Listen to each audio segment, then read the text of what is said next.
Thanks for joining us on Focus on Africa from BBC World News. We begin in Ethiopia, where hundreds of torture victims are to sue the state for compensation after suffering at the hands of security forces. Now, Ethiopia's new Prime Minister Abiy Ahmed has admitted that thousands of people arrested over the last 4 years, mostly under the previous government, faced human rights abuses.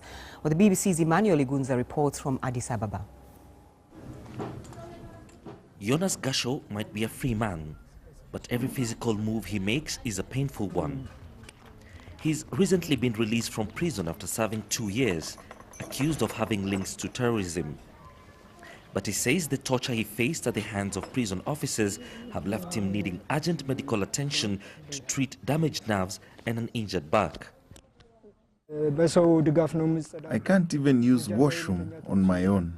I can't lie on my back or move without crutches.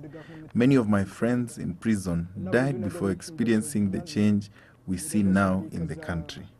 So even though my suffering is immense, I'm very happy to be alive and to witness these changes. And this is Seifa Girma, another victim of torture at the hands of security officials. He too faced terrorism charges. He says for the majority of 3 years, he was kept in solitary confinement, tied up and beaten mercilessly. The scars might have healed, but the memories are still fresh. Their stories are just one of the many documented by both local and international human rights groups. Many of those arrested and tortured over the last 4 years were young people taking part in widespread anti-government protests that first began in 2015. But the new administration of Prime Minister Abiy Ahmed has brought in wide-ranging political and economic reforms, including the arrest of top military and intelligence officials implicated in corruption and human rights violations. Some of the 70 so far arrested are seen in these rare pictures broadcast on live TV. The government has vowed to bring all perpetrators to justice, and in this, the Prime Minister has massive public support. And this will restore confidence in people that the government is enforcing law and order in this country and holding them accountable. And the accountability is critical in restoring law and order in any country. The former government officials were simply gangsters and mafias, organized to rob the country's wealth. And with the apprehension of these government officials, I'm really happy. And for the first time in my life, I felt like I have a country, and a country to live in freely. So widespread was the torture that the government has admitted it recently discovered 7 secret prison cells and torture chambers right here in the heart of the capital. But now victims are pushing for more than just prison time for the perpetrators. We are working on to define what kind of psychological damage occurred to these detainees, ex-detainees, and what kind of physical damage did they suffer. So we will bring some civil suits against those responsible for the torture. And for people like Jonas, that hope for justice couldn't come sooner. Emmanuel Igunza, BBC News, Addis Ababa. Well, joining me in studio is Will Ross, the Africa editor for BBC Newsroom. Thanks for taking time to talk to us, Will.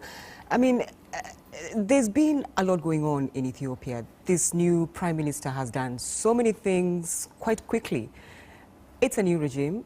Do they have the political will, though, to deal with the compensation issues of torture victims? I think they probably have the political will to do that, but the problem is it a priority now for the country that is facing huge challenges? As you mentioned, loads of reforms have gone on.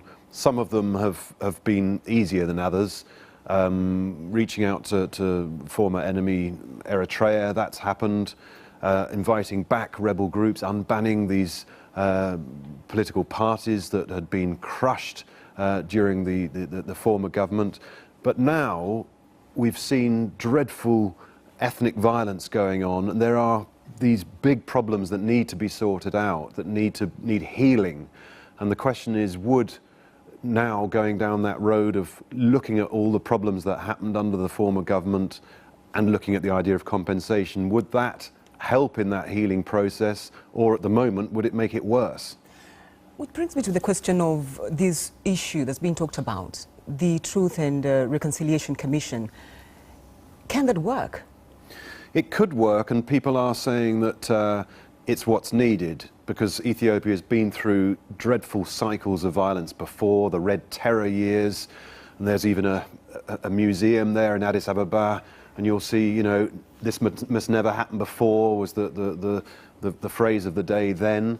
So it's important to help the country move on, to heal, but remember that, you know, just in 2016, more than 30,000 people were locked up during the clampdowns on those protests. We've been hearing from a torture victim there, but everybody's got a story to tell. And I've spoken to people who were, you know, beaten on the soles of their feet on Monday, and then on Tuesday they were told, right, we're going to go and learn about the Constitution. They could also ask for compensation for being illegally detained. But is it feasible, though? I mean, this is a country that's still also undergoing economic changes. Do they have the capacity to deal with it? Financially, it would be a challenge. On top of that, just in terms of just the time now, we've got elections coming next year. Some people look at the country and say the Prime Minister Abiy Ahmed has kind of had this big, huge love-in where he's saying everybody's welcome back. They're all hugging each other and saying we're one country. But, as I mentioned, you've had these terrible outbreaks of ethnic violence and the awful prospect of the election potentially opening up those ethnic divides again. So the priority has to be now to heal the country and get through this election period. And there are immense challenges facing the government at the moment, which perhaps are being slightly put to one side as everybody talks about reform, reform, reform. But the ethnic divisions are very, very deep. They've got lots of boundary disputes to sort out. So I don't think it's the #1 priority for the government at the moment. So since still a sensitive situation there in Ethiopia. Will Ross, thank you. Will Ross. Well, let's take a quick